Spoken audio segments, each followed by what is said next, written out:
Hello friends, ഞാൻ Deepa Moses. അപ്പോൾ ഇത് കോഫിക്ക് വേണ്ടി വാങ്ങിച്ചാണ്. ഇതിങ്ങനെ നൂല് വലിക്കുമ്പോൾ ഇതിങ്ങനെ കറങ്ങും. ഇത് കറങ്ങുന്നതനുസരിച്ച് ഇതിങ്ങനെ നമ്മൾ താഴ്ത്തി വയ്ക്കുമ്പോൾ മൂവ് ചെയ്യും.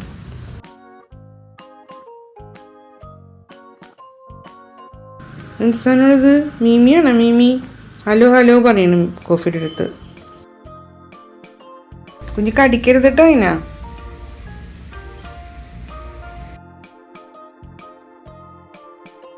കുഞ്ഞ് കടിക്കരുത് കേട്ടോ. പാവം മീമിയാണ്, കുഞ്ഞിൻ്റെ കൂട്ടുകാരനാണ്. കടിക്കരുതേ.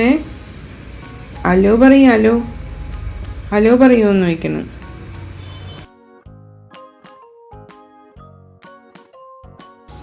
വാ വാ എന്ന് പറയണം കളിക്കാൻ. വാ കോഫി, വാ വാ വാ കോഫി എന്ന് പറയണം. ഇഷ്ടപ്പെട്ടാ?